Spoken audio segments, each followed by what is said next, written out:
Hi friends, welcome to Kumari RS family.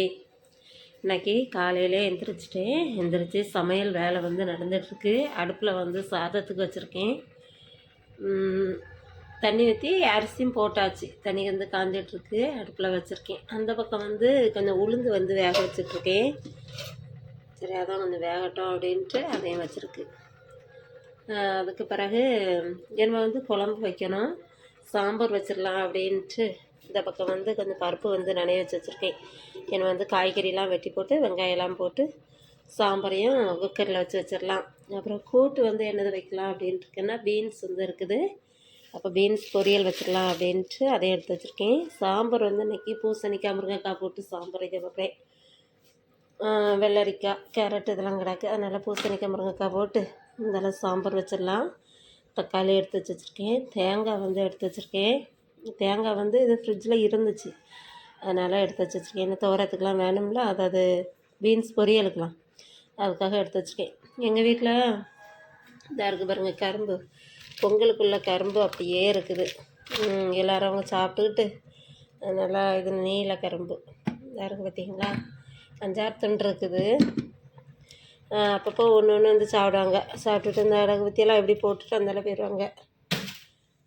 அது இருக்குது. நம்ம வந்து எல்லாத்தையுமே எடுத்து நம்ம காய்கறியெலாம் வெட்டிட்டு அதுக்கு பிறகு நம்ம சமையல் வேலையை வந்து பார்க்கலாம். பீன்ஸ்லாம் நறுக்கணுமா, அப்புறம் பார்க்கலாம். என்ன அப்படின்னா அந்த இருக்குது பார்த்திங்களா, நம்ம அந்த இடத்துல இதில் வந்து தளம் வந்து இப்போ போட்டுட்டோம். அதனால் இது இப்படி இருக்குது. முந்தி வந்து தளம் போடாமல் இருந்துச்சுல்ல, இப்போ அதில் உள்ளேயும் டைல்ஸ் அந்தளவு போட்டாச்சு. இந்த பார்த்திங்களா, இந்த சைட்லேயும் போட்டாச்சா, இந்த சைட்லேயும் போட்டாச்சு. இப்போ கொஞ்சம் நீட்டாக இருக்குது. நம்ம தூசி என்னதான் வந்தாலும் தொடச்சி எடுத்துடலாம். முந்தி வந்து அது அப்படியே ஒரு மாதிரி கலர்லாம் இருக்குமா, அப்படி இருக்கும். இப்படி தான் இருக்குது. டைல்ஸ் எல்லாமே போட்டாச்சு. வீடு ஒருக்கா தூத்தானா அப்படியே நீட்டாக இருந்தது மாதிரி இருக்கும். நைட்லேயே கிச்சன் கவுண்டர் டாப் எல்லாத்தையுமே கழுவி வச்சதுனால வேறு ஒன்றுமே இல்லை, அப்படி தான் இருக்குது. சரி, நம்ம என்ன சமையல் வேலையை பார்க்கலாம். இந்த பக்கம் சாதம் வந்து வெந்துடுச்சு. என்ன வந்து சாதத்தை நம்ம வடிக்க வேண்டியதான். அப்புறம் சாம்பாருக்கு காயெல்லாம் வேக வச்சு அதையும் வச்சுட்டு இந்த தாளிசம் பண்ணி ஊற்றணும். அது வந்து அடுப்பில் வந்து வச்சுருக்கேன். இந்த இருக்குது இந்த தாளிசம் பண்ணி ஊற்றணும். இந்த பக்கம் வந்து பீன்ஸ் பொரியல் வந்து ரெடி ஆகிட்டு இருக்கு. நைட் காலையில் டிஃபன் ஒன்றும் செய்யலை. நைட்டுக்கு ஏதாவது செஞ்சு விடலாம் அப்படின்ட்டு இன்றைக்கி வந்து சாதம் தான் காலையில் பசங்களுக்கும். சமையல் வேலை எல்லாமே முடிச்சாச்சு. சாதம்லாம் வடித்து வச்சுட்டேன்னா இப்போ வந்து சாம்பாரும் ஊற்றி பீன்ஸ் பொரியலும் வச்சு பசங்களுக்கு வைக்கவும் செஞ்சாச்சு. இதில் வந்து உளுந்து வந்து வச்சு அதையும் வச்சுருக்கேன். அவங்களுக்கு உளுந்து வேணுன்னா உளுந்து சாப்பிடட்டும், அப்படி இல்லை அப்படின்னா சாம்பார் வந்து ஊற்றி இப்போ கிளறி வச்சுருக்கேன். 3 பேருமே எடுத்து சாப்பிட்டு விடுவாங்களா, அதனால தான் அதையும் வச்சுருக்கேன். அவங்க சாப்பிட்டுட்டு கிளம்புவாங்க. நேரம் வந்து ஆயிடுச்சு. நான் அவங்கள பரப்பிட்டு விட்டுட்டு இதெல்லாம் தூக்கி லஞ்ச் பேக்கில் வச்சுட்டு அதுக்கு பிறகு நம்மளோட வேலையை பார்க்கலாம். சாதம் வந்து அடுப்பில் தான் போட்டிருக்கேன், வடிச்சிட்டேன். நான் அடுப்பில் போட்டிருக்கேன், பொடியை போட்டிருக்கேன். இங்கே வந்து அடுப்பு எல்லாமே தொடச்சாச்சு. கவுண்டர் டாப்லேயுமே இது அவ்வளோத்தையும் எடுத்துட்டா மறுபடி வேறு பாத்திரங்கள் ஒன்றுமே இருக்காது. குழம்பு கூட்டு இந்த 2 தான் இருக்கும். சரி, நான் வந்து வேலையெல்லாம் நம்ம பார்த்துட்டு நேரம் நல்லா விடுந்துடுச்சு.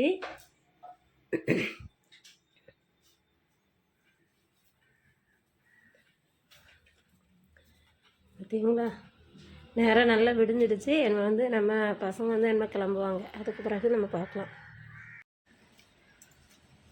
பசங்களெல்லாம் ஸ்கூலுக்கெலாம் விட்ட பிறகு நாங்கள் வந்து வெளியில் போயிட்டு வந்தேன். இப்போ தான் வந்தேன். நேரமும் நல்லா மதியானம் ஆயிடுச்சு. என்ன போனது லேட்டாக தான் போனோம். போயிட்டு வந்தேன். பிளாக்கிக்கு அந்தால சாப்பாடு வச்சேன். பிளாக்கி வந்து சாப்பிட்டுக்கிட்டு இருக்கான். அவன் நாங்கள் வந்தோன்னு ஒரே கற்று. அவனை ஆளை காணலையே, எங்கேயோ போயிட்டாவளே நம்மளை போட்டுட்டுன்ட்டு. அடுத்து கொஞ்சம் இருந்தாலும் வரச்சில காய்கறி வாங்கிட்டு வந்தேன், அதுவும் இருக்குது, நம்ம பார்க்கலாம்.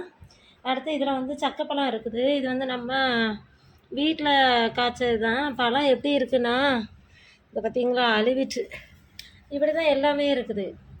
கொஞ்சம் நல்லா பழுத்த பிறகு பார்த்தா அவ்வளோமே அழுவி போயிடுது.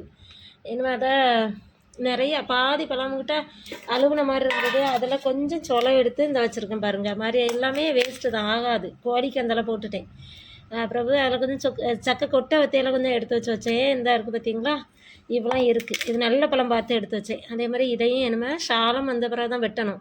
வெட்டிட்டு நல்ல பழம் பார்த்து இதுன்னு, ஏன்னா இந்த இருக்குது பாருங்கள், இதெல்லாம் தன்னாலேயே வெடிச்சிட்டு அந்த அளவுக்கு நல்ல பழம் இப்படி வெடிச்சு தான் இருந்துச்சு. ஏற்கனவே தான் அந்தளவு வெட்டணும். எல்லாமே கருத்த உடனே அப்படியே ஐயமாக இருக்குது. பழம் எடுத்து வச்சுருக்கா, இன்னும் வந்த பிறகு பசங்களும் சாப்பிட்டுக்கிடுவாங்க. அவங்களுக்கு நல்லா விருப்பமாக பிடிக்கும் சக்கைப்பழம். நான் சக்கைப்பழம் கொஞ்சம் சாப்பிடுவேன், சக்கை கொட்டைனாலும் சாப்பிடுவேன். அதனால் அது இருக்குது. மறுபடி காய்கறி வாங்கிட்டு வந்தேன். நல்லா என்னதெல்லாம் வாங்கியிருக்கேன்னு சொல்லி பார்த்துடலாமா? இன்றைக்கி அப்பாவுக்கே போயிட்டேன். ஏன்னா இங்கே வந்து கொஞ்சம் ரேட் வந்து 200 வாங்கினா கொஞ்சம் நிறைய தான் இருக்கும். ஆனால் இந்த சுசீந்திரத்தில் ஆனால் எப்படி இருக்கும் தெரியுமா, கொஞ்சம் கொஞ்ச நாள் இருந்தோடனே அழுவி போயிடும். அதாவது கேரட்டாக இருக்கட்டும், எதுனாலுமே அழுவி போன மாதிரி போயிடும். அதனால் பார்த்தேன் சரி நம்ம அங்கே போய் வாங்கிட்டு வந்துடுவோன்ட்டு அந்தால அப்டாவில் போய் வாங்கிட்டு வந்தாச்சு. கொஞ்சம் மல்லி இலை தந்துருந்தாங்க, நிறையா இருக்குது. நம்ம அங்கெல்லாம் வாங்கினா மல்லி இலைலாம் தரமாட்டாங்களா, அதனால் இது இருக்குது. இந்த இருக்குது காய்கறி, நம்ம பார்ப்போமா என்னதெல்லாம் இருக்குன்ட்டு. இந்த பார்த்தீங்களா எவ்வளோ காய்கறி இருக்குன்ட்டு, நம்ம என்னதெல்லாம் இருக்குதுன்னு சொல்லி பார்த்துடலாமா? எல்லாம் அங்கேயும் இங்கேயும் போயிட்டு இன்னும் எல்லாத்தையும் நம்ம அதை விரித்து வச்சிடுறேன். வச்சுட்டு என்னென்ன காய்கறிலாம் இருக்குதுன்னு காமிக்கிறேன். காய்கறி எல்லாமே எடுத்து வச்சுட்டேன். என்னெல்லாம் இருக்குதுன்னு பார்த்துடலாமா? அதில் வந்து வெள்ளரிக்காய் இருக்குது பார்த்தீங்களா, ஒரு 5 வெள்ளரிக்காய் இருக்குது. மாதிரி புடலங்காய் இருக்குது ஒரு 3 துண்டு, 4 பீட்ரூட் இருக்குது, கேரட் இருக்குது, உருளைக்கிழங்கு இருக்குது, மறுபடி இது பூசணிக்காய் இருக்குது, ஒரு பாவக்காய் இருக்குது, ஒரு வாழைக்காய் இருக்குது, மறுபடி பல்லாரி இவ்வளோ பல்லாரி போட்டிருக்காங்க. ஒரு 8 பல்லாரிக்கிட்ட இருக்குது. அடுத்து வந்து கொஞ்சம் வளவனங்காய் இருக்குது, மறுபடியும் மிளகாய் இருக்குது, சீனியரக்காய் இருக்குது, அப்புறம் இதில் வெண்டைக்காய் இருக்குது, அப்புறம் பீன்ஸ் இருக்குது, கத்தரிக்காய் இருக்குது, மறுபடியும் இவ்வளோ தக்காளியும் இருக்குது. இவ்வளோ தக்காளி, இந்த மல்லி இலை, இவ்வளோ காய்கறியும் 200 அப்படின்ட்டு இந்தளவு வாங்கிட்டு வந்தோம். 200 பரவாயில்லையான்னு சொல்லி சொல்லுங்கள். மறுபடியும் காலிஃப்ளவரும் இஞ்சி வந்து விலைக்கு வாங்கிட்டு வந்தேன். அது வந்து 1/4 கிலோ இஞ்சி வாங்கினேன். காலிஃப்ளவர் வந்து 1 கிலோ 36 போட்டிருந்து. இது வந்து ஒரு 1.5 கிலோ இருந்து அந்தளவு ஒரு 50 தந்தாங்க. அதையும் இந்தளவு வாங்கிட்டு 2 பாக்கெட் இந்தளவு 50 அதையும் வாங்கிக்கிட்டு வந்தாச்சு. ஏன்னா நம்மளுக்கு இது எல்லாமே எடுத்து தான் வச்சுருப்பா, பூச்சி அப்படிலாம் இருக்காது, அழகாக பார்த்துருக்கோம். சூப்பராக ஃப்ரெஷ்ஷாக இருக்கும். அதனால் அந்த இதையும் வாங்கிக்கிட்டு இருந்தாலும் வந்தோம். இனிமேல் இது அவ்வளோத்தையுமே நான் எடுத்து ஃப்ரிட்ஜில் தான் வைக்கணும். இது மாதிரி பல்லாரி தக்காளிலாம் எக்ஸ்ட்ரா கிடச்சதுனால ஹாப்பி தான். மாதிரி உருளைக்கிழங்குலாம் கிடச்சிதா, அதனால் பரவாயில்ல. அதில் ஒரு துண்டு சீனி கிழங்கு, இது வந்து அவங்க எடுத்து போட்டாங்க, அதனால் அந்த சீனி கிழங்கு அதில் கிடக்கு. அவங்க சாப்பிட்றதுக்கு எடுத்தாங்களா, அதையும் அப்படியே உள்ளே போட்டுட்டாங்க. அவ்வளோதான். இவ்வளோ காய்கறியும் 200 பரவாயில்ல. ஆனால் நல்ல காய்கறியாக இருக்குது. நான் சுசீந்திரத்தில் போய் வாங்குவேன். ஆனால் கேரட்லாம் ஒரு நாளைக்கு ஒரு 2 நாள் தான் இருக்கும். அதுக்குன்னா அழுவிடும், உடனே அழுவிடும், அடுத்த நாளே அழுவிடும். இது அப்படிலாம் இல்லை, காய் எல்லாமே நல்லா இருக்குது. இப்போது அங்கேயுமே நல்ல விலை தான். ஒவ்வொரு எது எடுத்தாலும் 20 ரூபா. 10 காய்கறி தான் நம்ம வாங்க முடியும், ஆனால் கொஞ்சம் தான் இருக்கும். முந்தி நிறைய தருவாங்க, இப்போ வந்து எல்லாமே குறைஞ்சிடுச்சு. அப்படி தான் இருக்குது. பல்லாரி நேற்று போய் சாலம் வாங்கினா 40 ரூபா கிலோ. அப்படி பக்கத்தில் அதெல்லாம் ஒரு 1/2 கிலோ கூடவே இருக்கும் அந்த பல்லாரிலாம். மறுபடியும் இந்த தக்காளி, அதே மாதிரி தக்காளியும் ரேட்டு வந்து 30 ரூபாயோ என்னதோ சொன்ன மாதிரி இருந்து.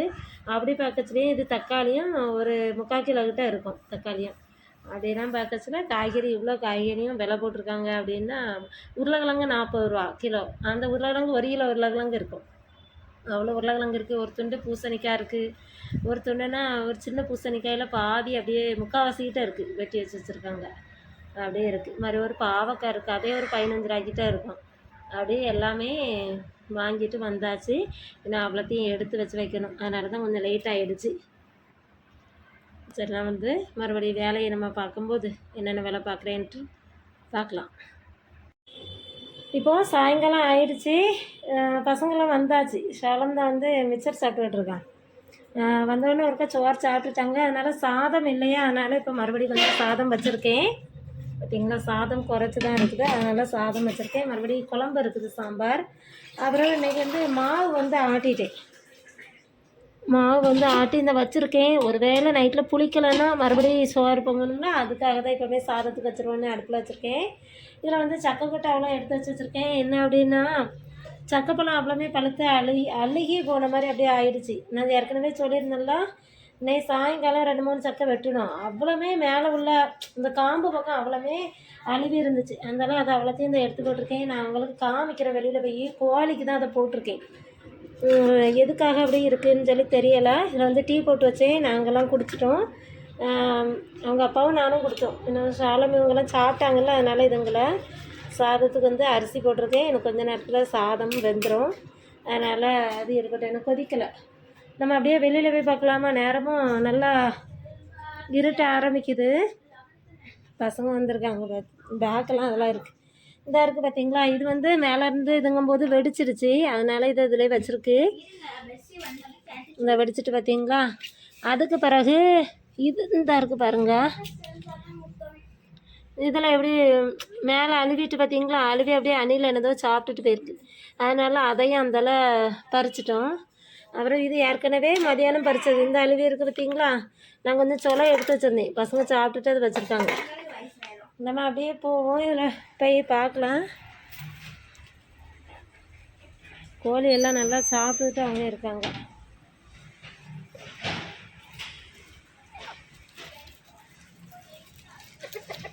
இந்த பாருங்க, சக்கை வந்து அதை பறிச்சிட்டோம். இந்த மேலே அதெல்லாம் ஒன்றுமே இல்லை, எல்லாத்தையும் பறிச்சாச்சு. கீழே இதுலேயும் எல்லாமே இதில் கீழே மட்டும்தான் கொஞ்சோண்டு கிடக்குது. மாதிரி அவ்வளோமே ஒரு மாதிரி அழுவி தான் இருக்குது. இந்த இடக்கு பார்த்தீங்களா? சொலாவலம் இந்த சக்கைப்பழம் அந்த ஒன்று இருக்குது பாருங்க, அதான் அழுவி போய் தான் இருக்குது. புரியுதா? எல்லாமே இந்த மூட்டுக்குள்ளே அழுவிடுது. என்ன பிரச்சனைன்னு தெரியலை. யாருக்காவது தெரிஞ்சு அப்படின்னா கமெண்ட்டில் சொல்லுங்கள். எதனால் அழுகுது அப்படின்னு தெரியல. ஒருவேளை தண்ணி பட்டதுனால அழுகுதா என்னன்னு சொல்லி தெரியலை. சரி, அப்படியே இருக்குது. மறுபடியும் நம்ம மரத்தில் கொஞ்சம் சுண்டைக்காய் அந்த இருக்குது பாருங்கள் மரம். இந்த மரத்தில் இந்த செடியில் சுண்டைக்காய் கிடந்து அது வந்து வீட்டில் இருக்குது. என்ன அதை தான் போய் கூட்டு கொஞ்சம் வைக்கணும் அப்படின்ட்டு இருக்கேன். அது கருவேப்பிலை பறிச்சிட்டு போயிடலாம். மறுபடி பப்பாளியில் நல்ல பழம் கிடக்குது. அது என்னமே நாளைக்கு சாலமை விட்டு பறிக்கணும் அப்படின்ட்டுருக்கேன்.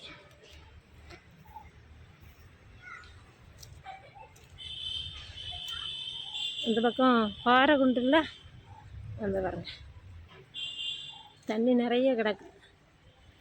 இப்போ இந்த பக்கம்லாம் நம்ம போகிறதே இல்லை. வீட்டில் வேலை கரெக்டாக இருக்குமா, வர்றதில்லை. அவ்வளோ கல்லும் கட்டியெல்லாம் இருக்குது பார்த்தீங்களா? தண்ணி அப்படி இருக்குது. அங்கே அதை எரிச்சுக்கிட்டு இருக்காங்க.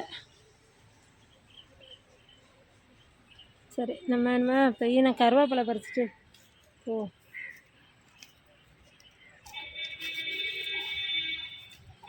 அதில் குப்பை அவ்வளோ கிடக்கு. ஏன்னா அவ்வளோத்தையும் எரிக்கணும். இது இந்த முடக்கத்தான் கீரைன்னு சொல்லி சொல்லுவாங்களாம், அந்த கீரை தான் இதில் நிற்கிறது. அப்புறம் கொஞ்சம் வந்து பொன்னாங்கண்ணி கீரை நிற்கிது. இதில் கொஞ்சம் பருப்பு போட்டு வைக்கலாம். அன்றைக்கி பார்த்திங்களா வந்து சுற்றுட்டாரத்தில் இந்த நார்த்தங்காய் கூட நிற்கிது. அது கருவேப்பிலை பறி மக்களே, நல்ல இலையாக இருக்கா பாரு. இந்த தேக்கு இலைய பாருங்கள் எவ்வளோ பெருசாக இருக்குன்னு. நான் அப்படிங்களா ஒரு கை நம்ம வாழை இலை மாதிரி தான் வச்சு சாப்பிடலாம். அப்படி இருக்குது. எனக்கு வெளியில் வச்சு சமையல் செய்யணும், நம்ம சாப்பிடணுன்ட்டு இருங்க. வாழை இலை நீளத்தில் இருக்குது பாருங்க. பார்த்தீங்களா? இங்கே இருந்து இங்கே வேற இருக்குது. இவ்வளோ தான் எனக்கு முட்டை இருக்குது. அதுக்கு அதை விட தாண்டி இருக்குது. அவ்வளோ ஒரு இலை அவ்வளோ பெருசாக இருக்குது. கருவேப்பிலை காய். ஆமாம், கருவேப்பிலை அது காய். எதாலும் இன்னும் பழுக்கவும் செய்யும், கருப்பாக பழுக்கும், அது சாப்பிடலாம். சரி, இலை கொஞ்சம் பறி. இந்த அங்கே கருவேப்பிலை இப்போ யாராவது கொண்டு வந்தால் தான் நம்மளுக்கு இருக்குமா? இப்போ இங்கே அப்படி இல்லை, நம்மளுக்கு தேவைக்கு நம்ம பறிச்சுக்கலாம்.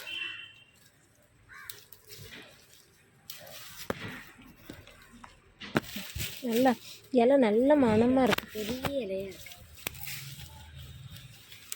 வச்சுக்கிட்டேன்னா அப்பப்போ வந்து பறிக்கலாம். அதனால் நைட்டில் சமையல் செய்யும்போது கஷ்டமாக இருக்கும், அதனால் பறிச்சாச்சு. இந்த இதை எடு மக்களே. சரி, அப்படியே நம்ம போவோம். நம்ம பிச்சு செடி நல்லா கரிஞ்சு போய் நின்ன மாதிரி இருக்குது. இந்த மாதிரி அந்த பிச்சு செடியிலையும் பூவே இல்லை. இது பூக்காதுன்னு நினைக்கிற சீசன். இந்த இடங்க இதில் 1-2 பூத்துருக்கு. அதான் தண்ணி இங்கே போட்டால் கொஞ்சம் பெரிய காம்பாக வரும். சில பூவெல்லாம் கொஞ்சம் பறி மக்களே கரிஞ்சு போயிருக்கு பார்த்தீங்களா? எதுக்கு தான் அப்படி கரியுதுன்னு தெரியல. பனினால் அப்படி இருக்கா என்னன்னு தெரியலை, அப்படி இருக்குது. மாதிரி மாதுளையிலையும் பூ தான் கிடக்கு, எனக்கு காய் இல்லை. அது 1-2 காய் தான் இருக்குது பார்த்தீங்களா? இந்த அதில் 1-2 காய் தான் இருக்குது. ஏன்னா இந்த சீட்டு கிடக்கு, அது குருதிக்கு எடுத்து வைக்கணும். அப்புறம் அப்படியே நம்ம போவோம். அங்கே வந்து இந்த சொடக்கு தக்காளி இருக்குது, அதை போய் பார்க்குறோமா? அது ரொம்ப நல்லது அப்படின்னு சொல்லிக்கிறாங்க. நாங்கள் முந்தி சின்ன பிள்ளைங்களில் நல்லா அதெல்லாம் சாப்பிடுவோம். பூ பறிமக்கெல்லாம் இன்னும் நிறைய கிடக்கு. பறிச்சுட்டு அங்கே எங்கேயும் கல்லும் கட்டியுமா கிடக்கு. இந்த ஒரு சேவல் இருக்குது பாருங்க, அதில் தான் இதை பார்த்தீங்களா சொடக்கு தக்காளி. இது என்ன செய்வோன்னா நாங்கள் முந்தி இதாக இருக்குது பார்த்தீங்களா, இப்படி பறிப்போமா, பறிச்சுட்டு இதை வந்து இதில் வாய் வச்சு ஊதுவோமா, ஊதுனோடனே அப்படி பெருசாக வரும். அப்புறம் இப்படியே நெத்தியில் ஒரு அடி அடித்த உடனே இதாயிரும்.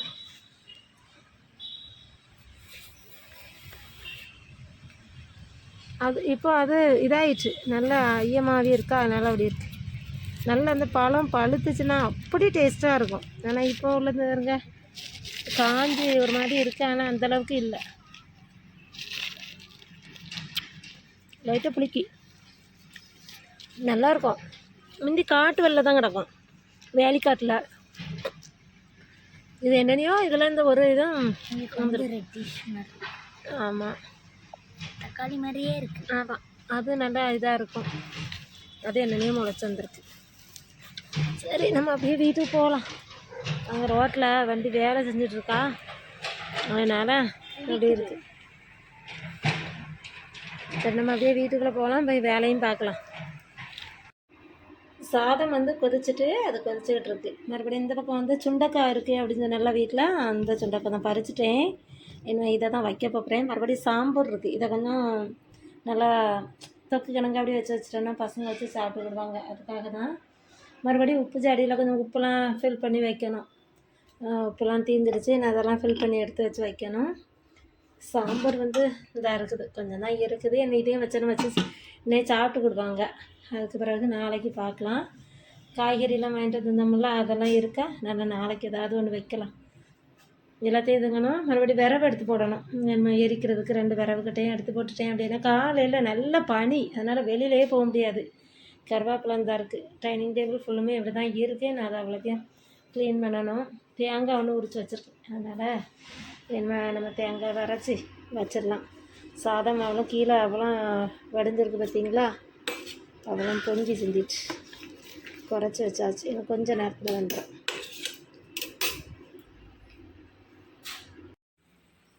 சுண்டைக்காய் போட்டு குழம்பு வந்து வச்சுக்கிட்டு இருக்கேன். ஏன்னா இது நல்லா கொஞ்சம் நல்லா கொதித்து காஞ்சி வற்றி வரணும். இந்த இருக்குது பார்த்தீங்களா, உப்பு உரைப்பு புளிப்பு எல்லாமே கரெக்டாக இருக்குது. அதனால் போதும். என்ன இது நல்லா காயட்டும். அதுக்கு நான் கிச்சனில் அங்கே வேலைகள் இருக்கா, அந்த கவுண்டர் டாப் எல்லாத்தையுமே கொஞ்சம் க்ளீன் பண்ணிடலாம். சாதம் வந்து வடிச்சிட்டேன். இது வந்து நல்லா கொதிச்சுக்கிட்டு இருக்கட்டும். சாதம் வந்து வடித்து வச்சாச்சு, அதான் இருக்குது. மாதிரி சாம்பார் இருக்கா. அடுத்து இது வந்து அந்த சுண்டைக்காய் வந்து நச்சு போட்டிருந்தோம்ல, அந்த இது அதுக்குள்ளே நிறைய வித்து இருக்கும், வேஸ்ட் இருக்குது. எல்லாத்தையும் தூக்கியமாக தட்டணும். இந்த இது அவ்வளோத்தையுமே எடுத்து கழுவி எடுத்து என்ன வைக்கணும். வேலை என்ன இதுங்க. இது நல்லா கொதிக்கட்டும். அதுக்கப்புறம் மல்லி இலை தூவி கருவேப்பிலையும் போட்டு இறக்கி வச்சிட்டோன்னா பசங்க வந்தோடனே சாப்பிட்டுக்கிடுவாங்க. அவிய பிள்ளைங்க வெளியில் அவங்க அப்பா கூட போயிருக்காங்க, அதனால் வந்தோடனே அவங்க சாப்பிட்டுக்கிடுவாங்க. அதுக்காக தான். சரி, நல்லா கொதிக்கட்டும். நாங்கள் எல்லாருமே சாப்பிட்டுட்டு அடுப்பு எல்லாத்தையுமே கழுவியாச்சு. அதுக்கு பிறகு நம்மளுடைய கவுண்டர் டாப்லாம் இப்படி தான் இருக்குது. எல்லாமே பாத்திரத்தெல்லாம் கழுவி எடுத்து எல்லாத்தையுமே வச்சுட்டேன். மறுபடியும் கொஞ்சம் நேரத்தோடய மாவாட்டி வச்சுருந்தேன். அந்த மாவு நல்லா பொங்கி வந்துடுச்சு. ஏன்னா கொஞ்சம் எடுத்து ஃப்ரிட்ஜுக்குள்ள வச்சுட்டு மீதமான மாவு வைக்கணும். நாளைக்கு வந்து இட்லியை வைக்கணும். அதுக்காக அடுத்து சாம்பார் வந்து வச்சுருந்தல காலையில், அந்த சாம்பார் கொஞ்சம் இருக்குது. மறுபடியும் சாதம் தான் இருக்குது. சுண்டைக்காய் குழம்பு வந்து நல்லா வற்றி அதுவும் வந்துடுச்சு, அதான் இருக்குது. நாங்கள் சாப்பிட்டுட்டு மீதமானது இருக்குது. அவ்வளோதான். இந்த விளாக் வந்து இதோட முடிச்சுக்கலாம் அப்படின்ட்டு இருக்கேன். உங்களுக்கு இந்த விளாக் பிடிச்சிருக்கோம் அப்படின்னு நினைக்கிறேன். இந்த விளாக் பிடிச்சிருந்து அப்படின்னா மறக்காமல் லைக் பண்ணுங்கள், ஷேர் பண்ணுங்கள், கமெண்ட் பண்ணுங்கள். நம்மளுடைய சேனலை சப்ஸ்கிரைப் பண்ணிடுங்க. தேங்க்யூ ஃப்ரெண்ட்ஸ், பாய்.